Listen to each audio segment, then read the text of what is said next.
welcome to Monash Tech Talks, Agile Nations Recovering from a Pandemic. I'm your host, Mimi Kwa. Welcome. Let's begin by taking a moment to acknowledge the Wurundjeri and Bunurong peoples of the Kulin Nation, the traditional owners and custodians of the land on which we're meeting today. We pay respects to their elders, past, present, and emerging. Over the next hour, we're going to take a look at how crisis ignites innovation in the context of an agile nation. Okay, so to our guests, waiting so patiently, thank you. Today, we have three very exciting agility experts joining us.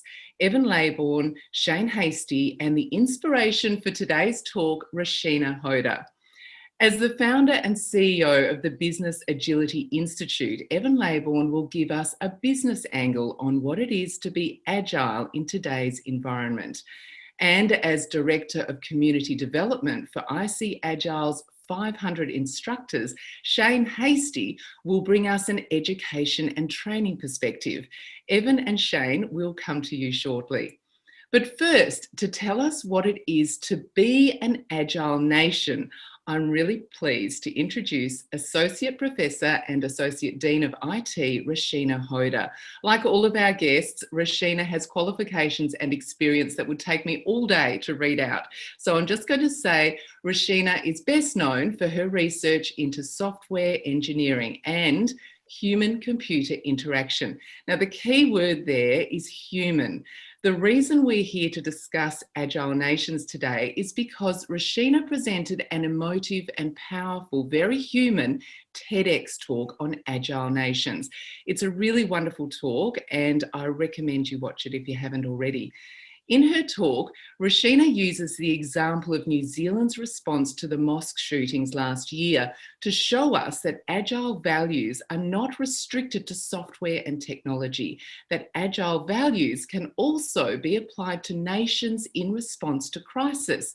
She did her TEDx talk pre-pandemic, but the principle of adapting traditional software development Agile values for nations couldn't be more relevant than right now. I'm sure you'll all agree with that in terms of our global COVID-19 response.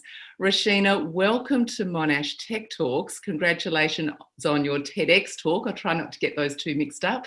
I'd love it if you could please give us a summary of the 4 key Agile values usually applied to IT development, but in the context of what it is to be an Agile nation. What is that, Rashina?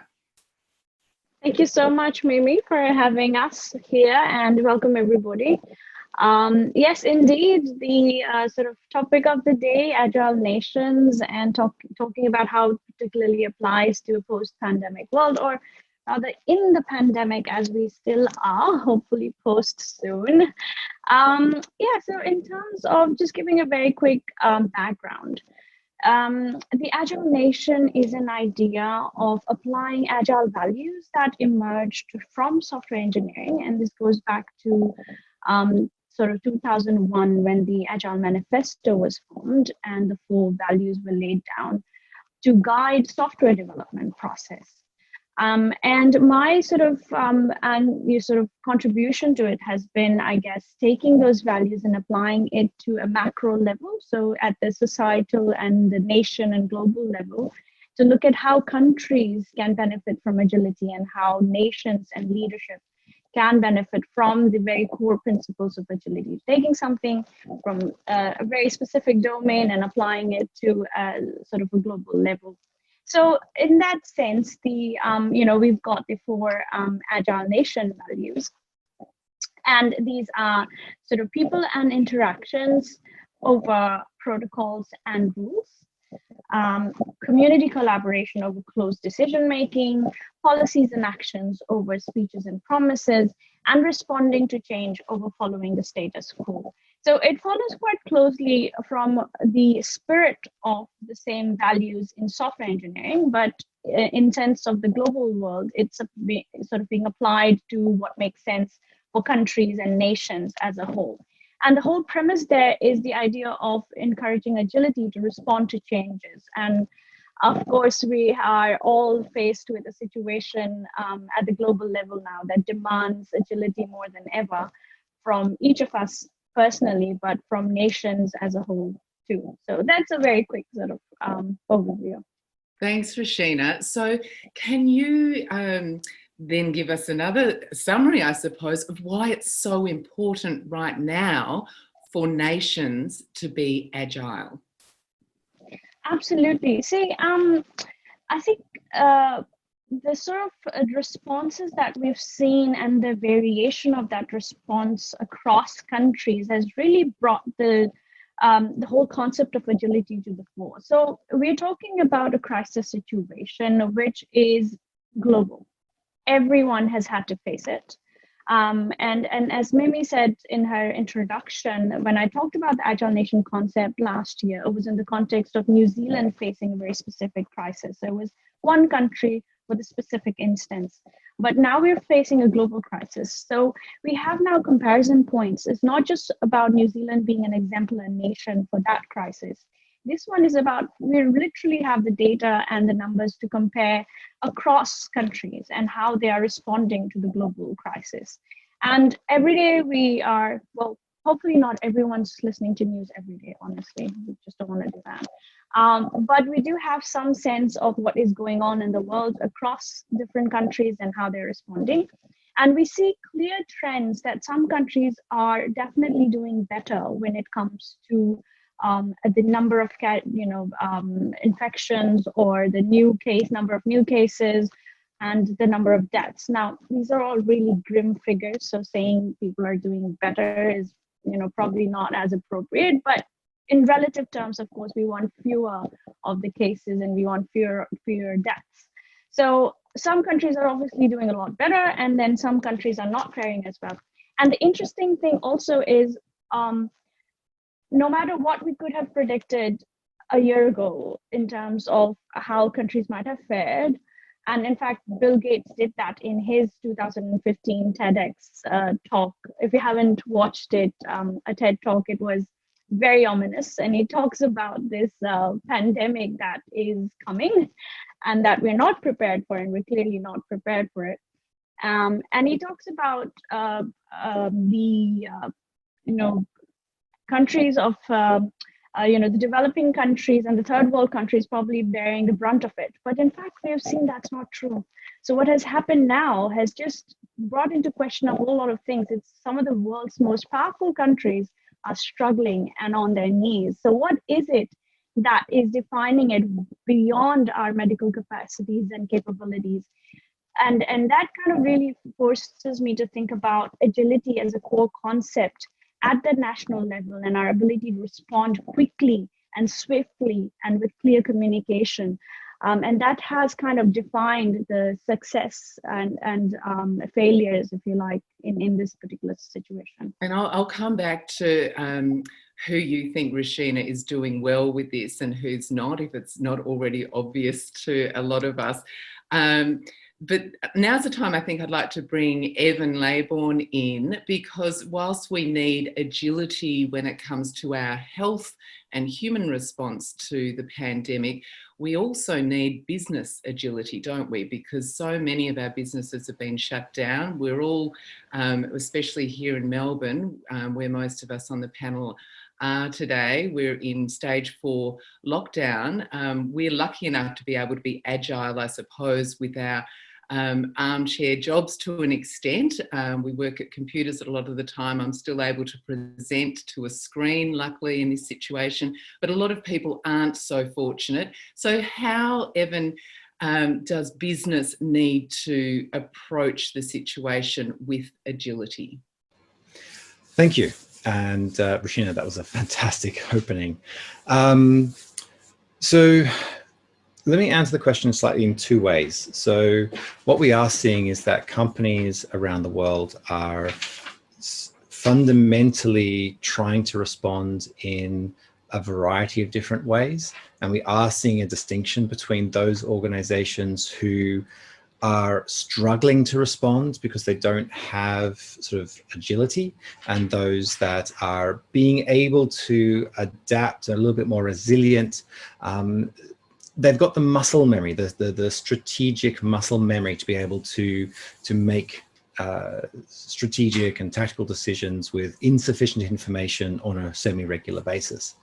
So what needs to happen is that more organizations need to be aware that crisis, and COVID-19 is the latest crisis. It is not the last, I am sad to say, but that the ability to respond to the future without knowing what that future is going to be a critical skill for all businesses.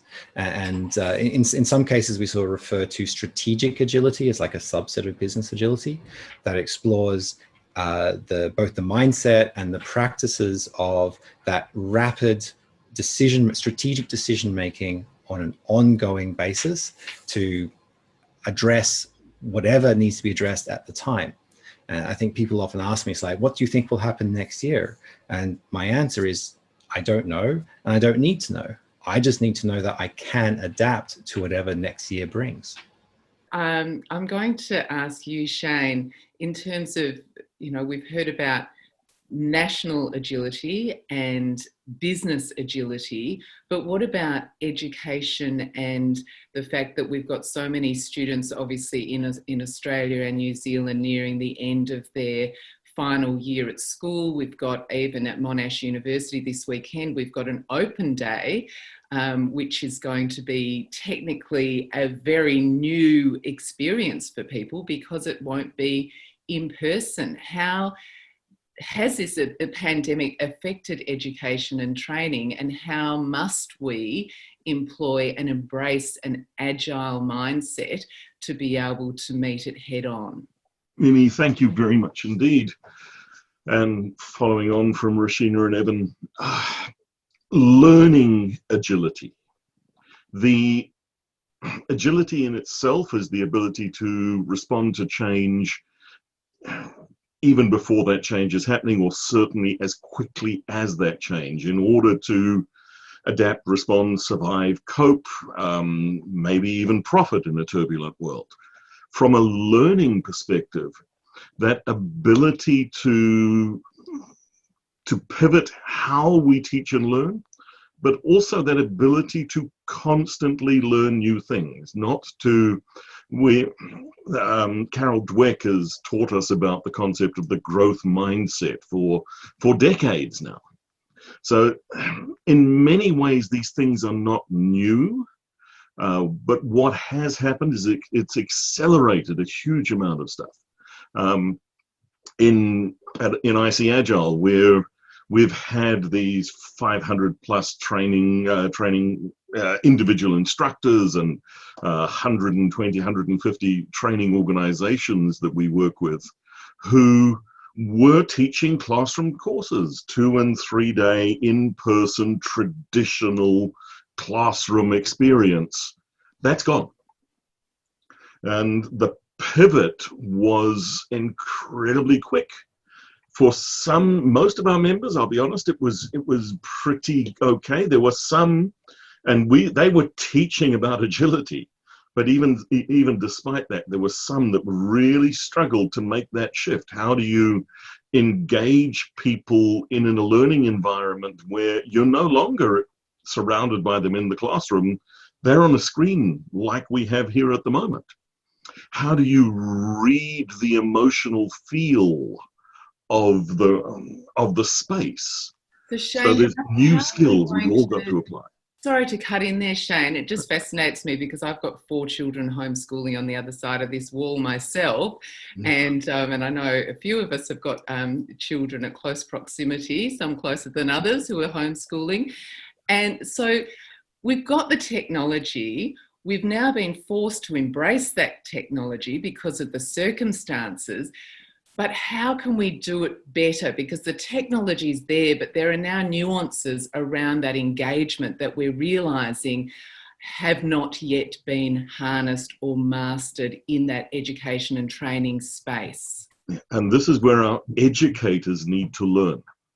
And it's that learning growth mindset amongst the people who are guiding the education and doing the education.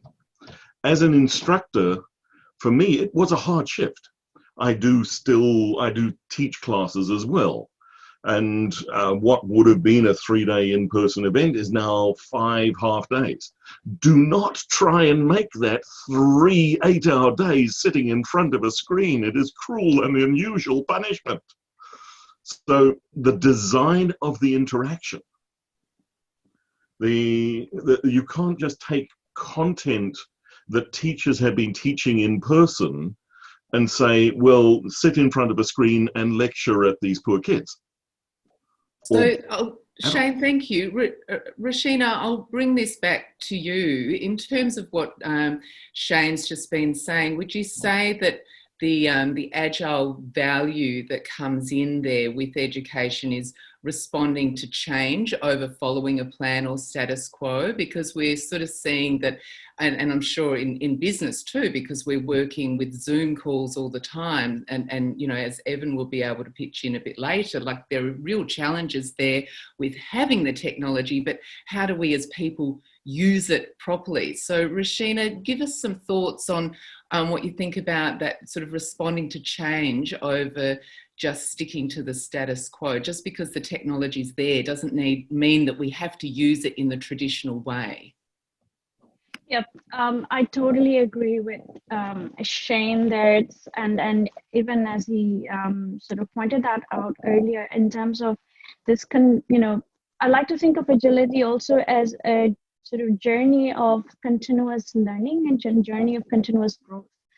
And you're on this journey forever. So thinking, if we then, if we latch onto the idea of knowledge as a static thing, and with regular or intermittent updates, it's no longer going to work. It's almost sort of a continuous need for a continuous learning and continuous improvement. We keep talking about this in the software context, but now more than ever, it has applied to just about every domain. And all of us have been forced to come on this journey, whether we wanted it or not.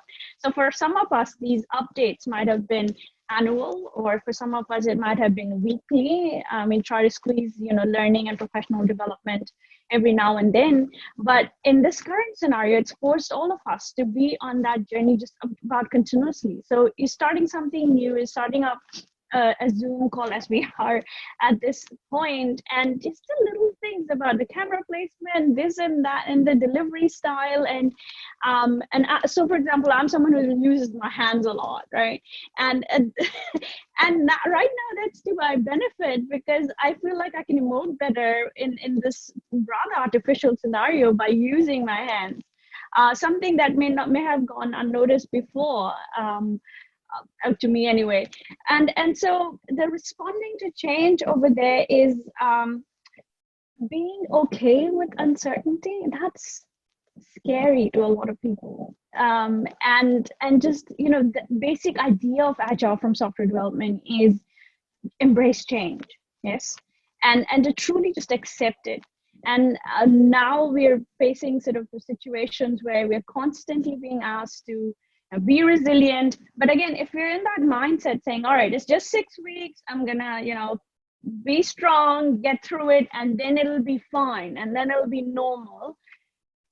We've seen with the second wave that some of us have been hit harder than the first time around, because we were in this thinking pattern about it's gonna get back to this normal, and it's just a little while, and just hold on a little longer and it's gonna be fine and normal again. I don't know if that's ever going to be that kind of a normal anymore. And then people talk about the new normal and so forth. None of us really know.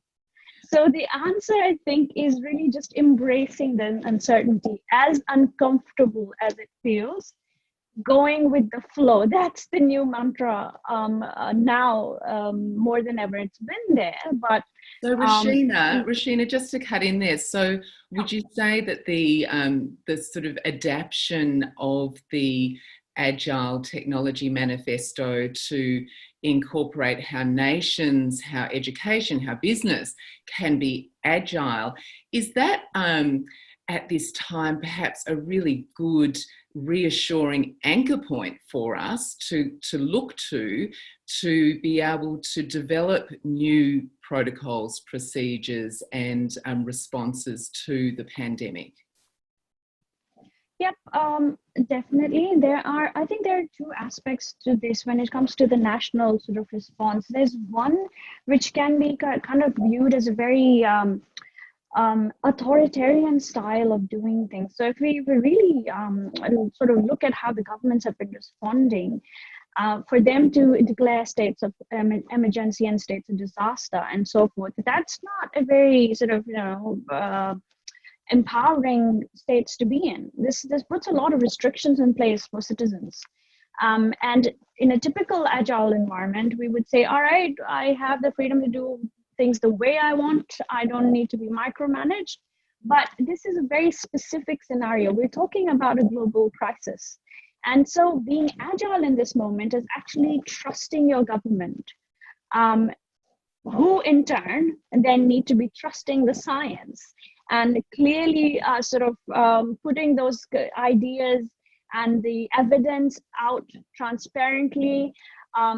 Even if they're coming up with sort of, let's extend the lockdown or whatever, it needs to be A, very clearly communicated, B, well justified with the scientific evidence, and then it is for the people to actually just listen and abide by those rules. And we have seen that for countries where this has happened, it is making a difference, and for countries where people are still resisting, it's not going the right way. So trust is really important. And this morning in Victoria, our government has announced that it's trying to put through a bill. I haven't been on the news because I'm on here at the moment, so I'm not sure of what the update is right to this minute, but they're trying to put forward a bill to extend the ability or the power to declare state of emergency or for the next 12 months. So Evan, what are your thoughts on that? Because there are some business people and groups, I think, who are maybe not clear on the extent of that power and how that will affect business potentially. So they're coming back to Rashina's point, you sort of need the complicity of society and the community to be able to allow a government to be agile. And if the government, who looks as though they are trying to be agile at this time, is coming up against resistance, what do we do in that situation? Evan, what are your thoughts on the current situation? So I've been taking some notes as Rashina's been talking. And there's a couple of things that really need to be said. So first of all, we cannot expect silver bullets. There is no one answer, whether it's from government, whether it's from your CEO or anywhere. Right? And one of the challenges that we have as a society, as people, is that we look for rules. I can do this, I can't do this. If I do this, this will work, right? Whatever this happens to be. The problem is, in a somewhat, or in the current case, is very unpredictable situation, uncertain environment, there are no rules that can be applied blanket. And in fact, the rules that applied 6 months ago don't apply today. What there are patterns. There are patterns that emerge, and we need people, individuals, whether they're in business, whether they are citizens, to have the wherewithal and the capability to use this brilliant grey matter between our ears to identify and see those patterns, and to use that to judge what is the next thing that I need to do.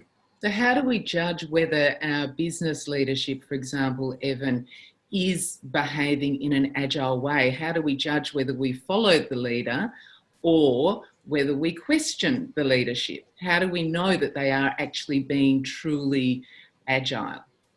So there is a mindset aspect to this, right? But if I'm going to look for like a couple of key characteristics, I'm actually going to look for our leaders to be able to change.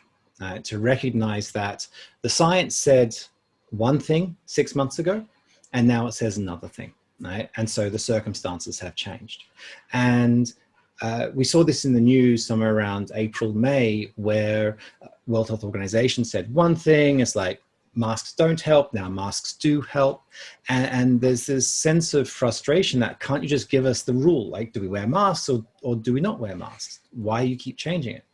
But the good leaders are the ones who are going, actually, 3 months ago, we thought masks didn't do too much.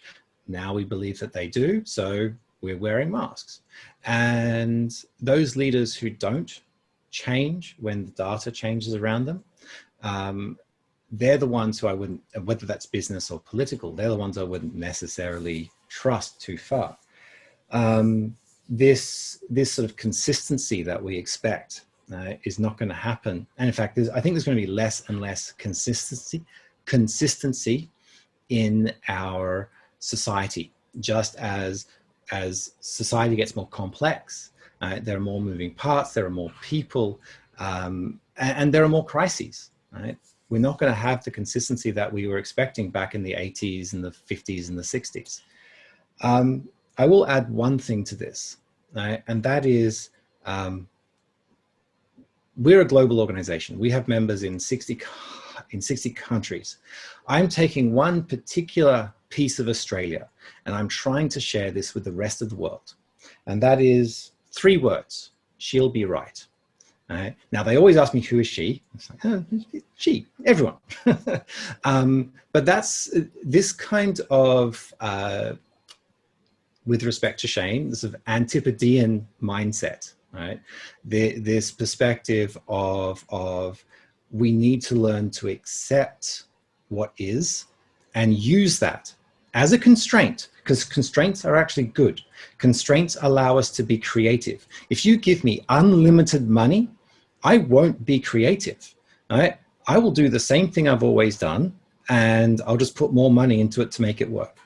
You give me a constraint, whether that's because now we have a lockdown, right? Because now I have to wear a mask, whatever that constraint is, it gives me capacity to be creative, that human ingenuity. Yes, so Evan, and that's a brilliant point, because we are evolving because we are being forced to evolve, and a snake has to shed its skin to grow. And there are all sorts of metaphors and analogies which are so because they are true. Yes. But there are also people, I'm just going to turn the conversation towards Shane now, because there are a lot of students at the moment and people in the workforce who may have to be making a transition from one job to hopefully a new job soon, because they may have lost their position. And I've got a question from the audience saying that their kids are nearing uni completion, and through years of coaching junior sport, I know hundreds of similar age kids. I really worry what the future holds for them post-pandemic, if there is a post to this pandemic. And so this person, his name's Greg in the audience, thank you Greg, is looking for some hopeful messages here. So Shane, what is your hope for the future? It's the learning how to learn. Our kids are good at learning how to learn. They haven't had it beaten out of them yet in the workplace. You know, one of the first things that in many traditional organizations happens is a new bright young mind arrives fresh from school, fresh from university, got a whole lot of great ideas, and we'll knock that off you. It's not the way it's done here. And within 3 months, they are inside the same straitjacket as everyone else. No! Take these bright minds, give them the problems to solve. I look at my 6-year-old granddaughter, my 18-year-old granddaughter, I see them making new ways, the 6-year-old having play dates on Zoom, something I would never have thought of, but really enjoying it, and using the filters and all sorts of things like that. And they're having a ball. So they're natural in the environment. So how do we, as the elders in society, learn from those youngsters? How do we capture that fresh mind? Yeah, and look, that is hopeful, and it's a wonderful picture that you paint of us learning from the youth, who are so much more adaptable at embracing new technology and embracing change. But what about the fear that exists with kids who are coming through from school or from university into a completely unknown environment? They don't know what the business landscape is going to look like, the political landscape is going to look like, or just the social landscape. Yeah. And there's no easy answer there, because this is the reality. We, perhaps in our generation, we had the perception or the belief that we were going into a stable state. We weren't. And in fact, if we look at the rate of change in society and in organizations over the last 20, 30 years, it's been constantly accelerating. COVID has accelerated some of the changes by probably 5 years, but those changes were happening anyway. The shift, for instance, to remote work, the shift to remote teaching, that was starting to happen. So this has accelerated things, and we as a society need to help all of us understand that there is no new normal, and that, as Rashina said, the normal that we had has gone. The new, if there is a new normal, it's going to be about constantly adapting, responding, being resilient. So that ability to respond. So if there's a learning component, it's learning how to learn. It's learning how to change direction. I can't remember who it was, but one of the futurists I listened to recently was saying, for the children who are in university today, they are likely to have 5 distinctly different careers, probably 20 different roles, and 15 of those don't exist yet. So who better than to be resilient and ride this out than the young people? So that is a hopeful message. Thank you, Shane. Rashina, I'm going to divert attention back to you, because we did speak before this. We talked about how the 4 values that you brought to the table that can be applied societally and to nations that were traditionally just referred to within the IT framework of development. We talked about debunking, that what you're doing is kind of debunking the myth that IT development is only about technical outcomes, because it's about human outcomes too, isn't it? Yep. See, the one thing I think we haven't spoken about so far, we've kind of, spoken about it, but not maybe so explicitly, is the human focus in Agile, right? So the first value itself is people and interaction. So in the software world, it talks about people and interactions over processes and tools. And mind you, Agile in many ways also gets interpreted as a process. So it's, even if Agile needs tweaking, it should be okay with that. So that's the extent to which we're talking about being ready for responding to change. But the key focus on the human aspect. So yes, there is some kind of a stereotypical view we have of software. Say, what do you think of when you think of a typical software developer? Is a particular demographic, it's a particular kind of a vision we have in mind of somebody who's isolated in a dark room, sitting typing away to glory in their little corner. Don't disturb me, don't talk to me. First of all, I think it was a stereotypical view to begin with. It was never really like that. I mean, sure, there would have been some people, this is personality based, but by and large, maybe not. And then with the advent of Agile methodologies, you had the idea of software developers now having to talk to each other a lot more. So collaboration, having to talk to the customers and the stakeholders a lot more, to the managers a lot more, and the whole thing just opened up. Heavens no, developers talking to each other and other human beings. Sorry, imagine. Go on, sorry. Just imagine. But seriously though, I mean, that's what we're talking about. It's accepting the fact that even though it's a super technical endeavor, software engineering, it is also a very inherently social endeavor. So it's a socio-technical ecosystem, software engineering. And if anyone wants to come in, and this is especially for the young people out there, wanting to come into this field thinking I can be left alone and do my own thing, rethink that. This is all about collaboration, and it's all about talking to people and working together to get things done. So yes, with the advent of Agile, that has come to the fore, and we've been able to debunk some of those myths around who a typical software developer is. Even if, things like, I chose to be in academia, but I'm a software engineer by training, and I'm a female. I'm not your stereotypical person you think of when you think of a software developer. And I've done development in my time in the industry as well. So, it's the landscape's changing rapidly.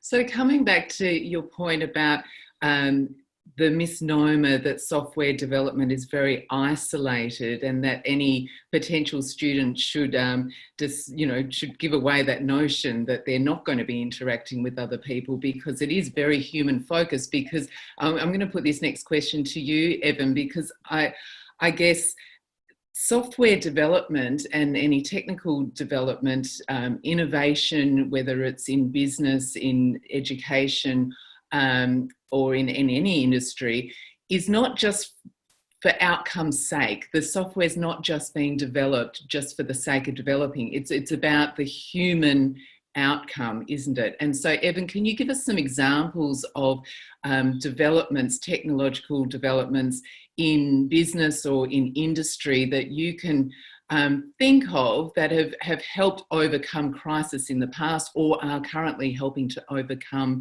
or respond to the current crisis? I think one of the challenges is that most inventions cause crisis in some shape or form. And we're actually doing a piece of research at the moment on the history of disruption going back to the 1600s. So, but right now what we're finding is the biggest challenge is that we have the tools right now. We Zoom, right? Like, instead of all being in a lecture hall and having a conversation, we're sitting in our homes with children studying, or dogs and cats making a nuisance of themselves. And all this, we got everything we need. The problem is we are trying to apply it exactly as though we were face to face. Right? So we're using Zoom, and we're scheduling meetings, and we are attending events that we are sort of the same metaphors. We're just trying to translate it online. But what we haven't quite done yet is, as businesses or as individuals even, we haven't quite figured out how to lean in to the strengths of this distributed workforce, and sort of working with the constraints and the challenges that it does bring. And so, Evan, so on that note, how can leaders encourage an agile mindset? Well, that's a very good question. The biggest challenge we have with things like mindset is it can be very personal. Right? Our sense of identity, our ego, can be, our self-worth can be built around who we are in our position and the way that and this is how we've always worked, right? And I do remember like having conversations the first time I ever did any work in India, as I'm this like young Aussie, I've got a particular Australian outlook on life, and I'm meeting people, and it's like, if I'm no longer a project manager, what do I tell my mother-in-law that I do? Right? And it's like, that wasn't a joke, right? That they were deadly serious. So one of the first things that you really need to be able to do is to identify, and this is a personal thing. It's not something you can do to all leaders. It's one-on-one. It's, what are their motivations? What are their personal goals? How is their self-identity configured? And where is that self-identity destructive to the system? Right? Because we generally build our identity and our ego around building us up. right? Right? And recognizing white middle-aged man, right? I have certain privileges in society. So our ego and my ego and my self-identity sort of built around how do I build me up? But what's got to be done is looking at these leaders and try and figure out, and with them, you can't do it to them, it's with them.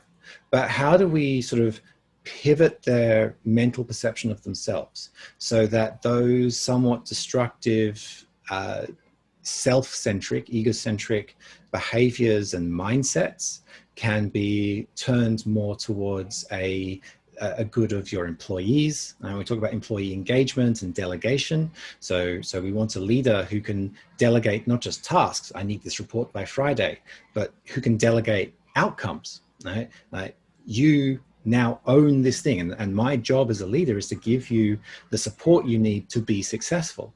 So there's a just lot of things we've got to do. Evan. So Rashina, in terms of that, egocentrism that you might identify in some particular leaders that, as Evan has pointed to, is there a collective agile mindset that this framework of values, that this framework can help with to, I guess, latch on to this and say, okay, you might be egocentric and focused on your own particular personal gain in your career or in your industry. However, if you attach yourself to this mindset that other industry or political or societal leaders are attaching themselves to, this is something that we can share in common and agree on and work through together for the best possible outcome for all concerned. Rashina, what do you think? Look, this has reminded me, it's an excellent question. It has just reminded me of a piece of research we're actually doing at the moment at the Humanize Lab in Monash.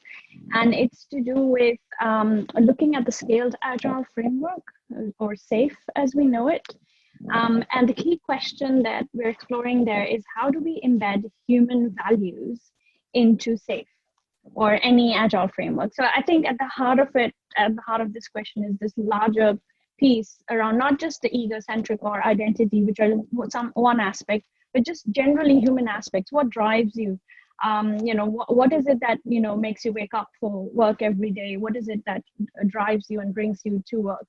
And that, definitely agreeing with Evan, that it shapes what you do and what you expect in terms of outcomes. And how I heard this really interesting term the other day about interpersonal mush, and I'm going to try and understand that a little bit better, because that is playing out more than ever now in these kind of artificial virtual environments as well, where we don't have those natural signals and cues to rely on to understand our where we each are coming from. And especially, I'm sure each of us has had at least one meeting where you're meeting that person for the very first time on Zoom. And it's just weird, right? Because you don't have that, physical or a background to fall back on. So yeah, coming back to the idea of the human values and combining it with agility, there are well-known frameworks of human values that look at what it is that drives you. And you may be sort of, for example, be very very, very passionate about social justice. The fairness might be a trait that you are super passionate about and that comes across in everything that you do. It may be just, it's maybe about, building up yourself, your story as a hero. And that's, again, part of that whole metrics. But essentially, how are our agile methods at the moment built around these things? Do they acknowledge them? And in short, if I were to tell you what the research says, is essentially not really, no.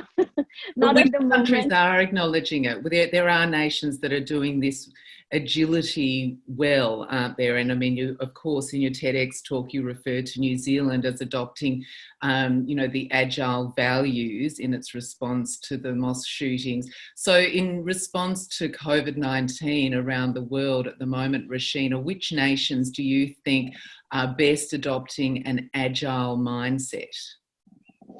Yeah, and that has to be related back to which are the ones that we are seeing are performing better than others, and why is it that they're performing this way. So, of course, I'm hugely biased, as is probably Shane here, but New Zealand comes up to mind. But I'm sure we're not the only ones to sort of bring that up as an exemplar case here. In terms of both the leadership as well as how well the people have responded and how they've self-organized around the constraints. Evan talked about constraints and then just working with those constraints. And so that's New Zealand there. On the other extreme, you have, the United States.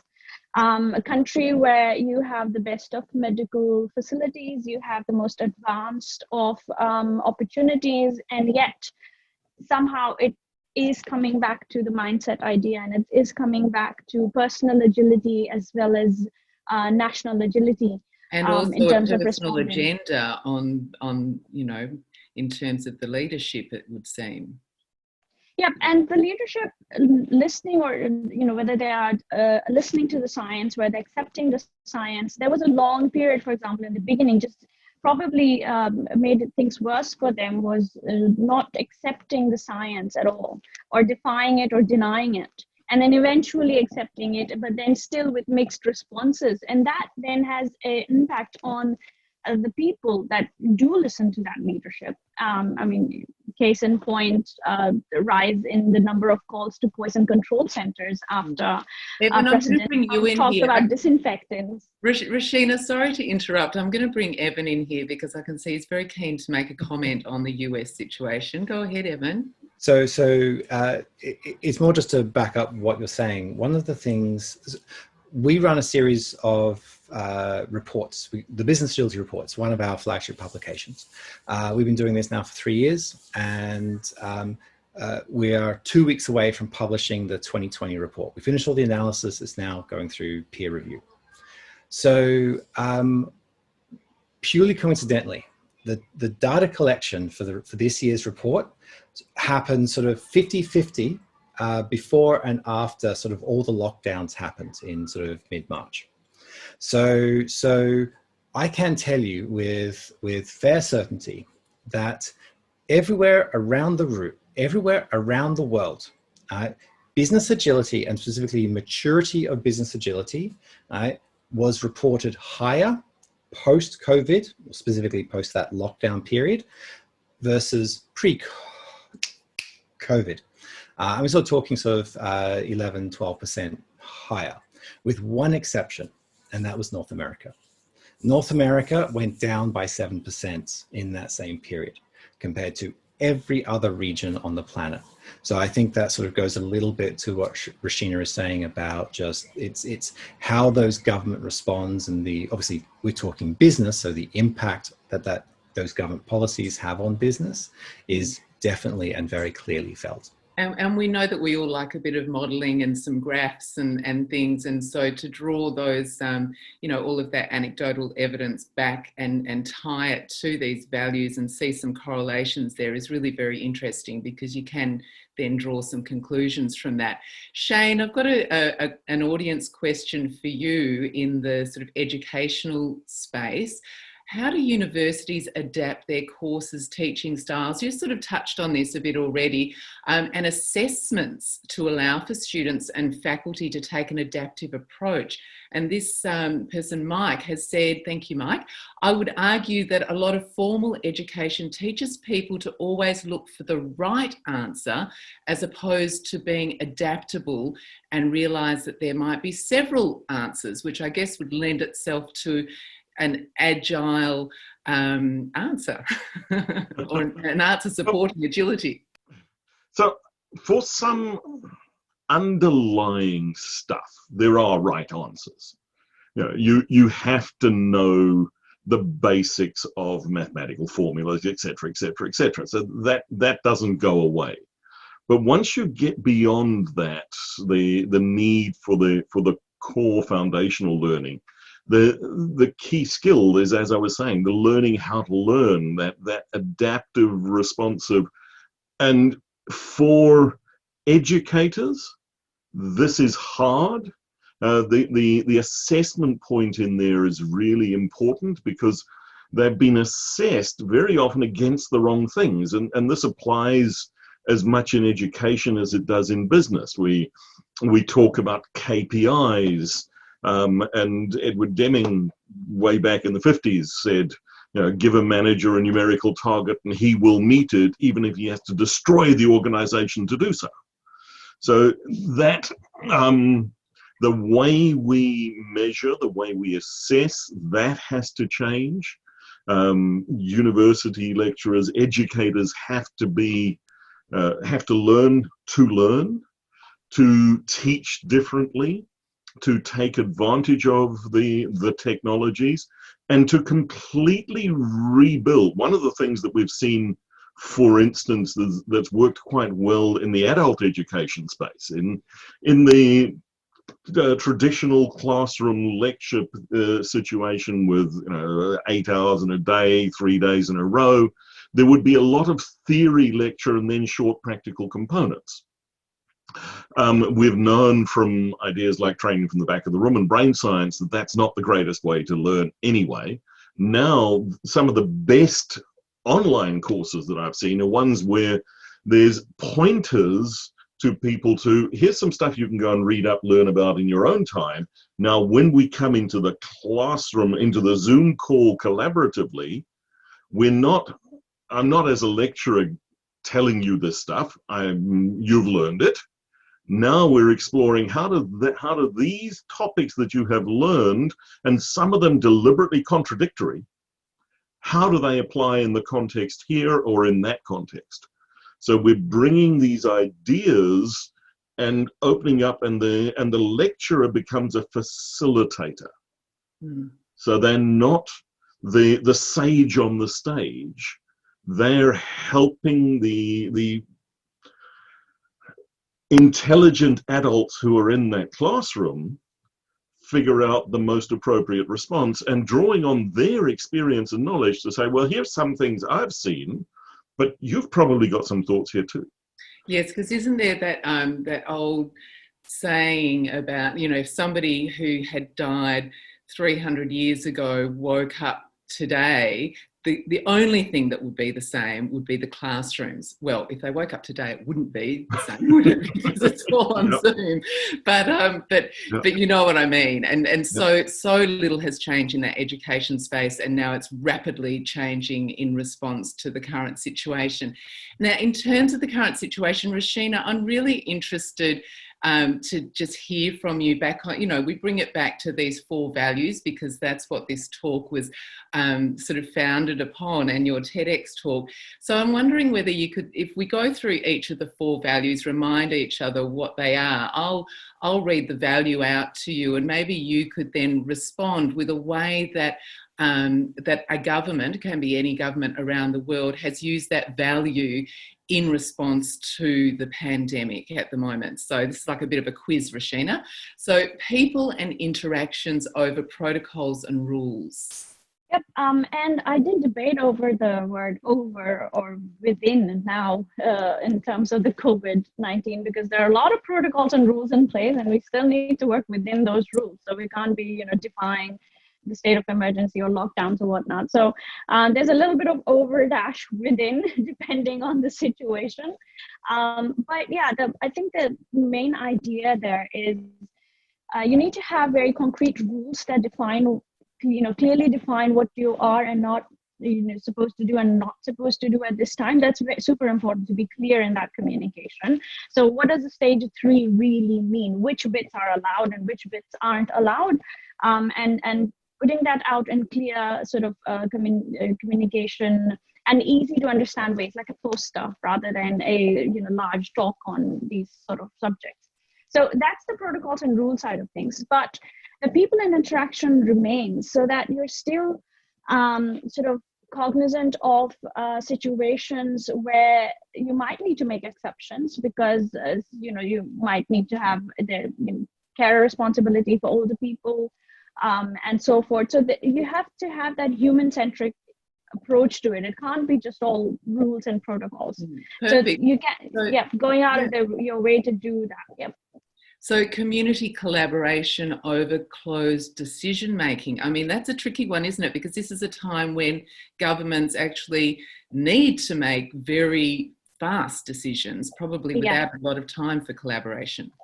That's true. And the consultative side of things, especially with the wider society, does take time. And time is something that we probably don't have as much in right now when it's talking about, swift decisions. But the way I interpret it at the moment is that community that the government and leadership is collaborating with needs to be the community of the scientists, for example, right? So they still need to collaborate. They can't just be, pulling out these rules out of nowhere. It needs to be science-based, and also collaborating, as we've seen in some European countries like Finland, really good exemplars of collaborating well with the social media experts, because we know what to do, but how to get the word out there in the best possible manner. So governments who have done well are the ones that have collaborated really well with the scientists and with, of course, the media personnel, and also, I would say, to some extent, with the police and law enforcers, for example, in terms of lockdowns. So that's the kind of collaboration that has happened and that needs to happen. Perhaps not as much the wider, societal consultations, because stage 4 is a stage 4. We're not debating that. Yes. So that's kind of what it looks like for me. Okay, right. I'm actually going to, because we're running out of time very quickly. So before we get to those last two, I'm just going to integrate the last two into a question that we've got from the audience, which is for Evan. So the last two values are policies and actions over speeches and promises, and responding to change over following a plan or status quo. So if Evan, you could try to weave that into your answer about agility will only work if the cultural framework of a company can change, as well as the organisational design. This will mean orthodoxies will need to change. So I guess that's protocols. So how do you see this playing out in large corporates where management is typically wedded to their structures? So that's actually perfect for responding to change over following a plan or status quo, Evan. Okay, so I'll be quick. And this is hard for me. There are so many facets to an organization. It is a complex adaptive system that there is no one answer. You can't just change one thing and expect a company to change. Even if you just change the org structure and restructure, and it's not going to work. So it really has to be a systemic perspective. You have to look at the interplays of how everything works. And that also includes like the human tribal nature. Right. So you can't just break down silos, because we will form silos because this monkey brain in the back of our head. The one thing I will say very clearly, right, is underneath everything we talk about is this concept of tensions or polarities. This concept that there is no A or B, right? Like a win-win, right? Or win-lose, zero-sum game. In business, it is all about making decisions when every answer is right? Where it is about identifying those trade-offs and making sure and we make these decisions every day. We don't just make one decision. This is where our organization sits, right? But we make this decision every day, every week, to balance these trade-offs. So exposing, understanding these tensions inside your organization or inside society. And once it's exposed, have a serious conversation around where do we sit today and why, and tomorrow we'll reevaluate. Thank you, Evan. And a super quick question for each of the three of you before we wrap up. Very quickly, if you each had the opportunity to be a National Minister for Industry, Science and Technology, and let's add innovation in there for good measure, for 1 month, if you could be Minister or even Prime Minister for a month, what would you do? It only has to be one or two things. Shane, what would you do? Send everyone back to school, but change the schooling. Learn how to learn. Wow. Okay. Evan, what would you do? Use data better. I think governments often, they have the data and they listen to them, but then they make the decision they were always going to make in the first place. Thank you, Evan. Rashina, you're Prime Minister for a day. What would you do? Mirror Jacinda Ardern in a crisis situation, but widely speaking, trust in our new generation. They are better prepared than we think. We are more scared than they are. We have to leave it there, Rashina, and I'm going to give you the last word, Rashina, which would be really lovely if you could recite that last line of your TEDx talk, which answers the question, what is the most important thing in the world? Absolutely. That's one of my favorite Maori proverbs. So it is about what is the most important thing in the world, and it's essentially he tangata, he tangata, he tangata. It's the people, the people, the people. Thank you. Associate Professor Rashina Hoda, Evan Leybourne from the Business Agility Institute, and Shane Hastie from ICAgile. Thank you all for your insights.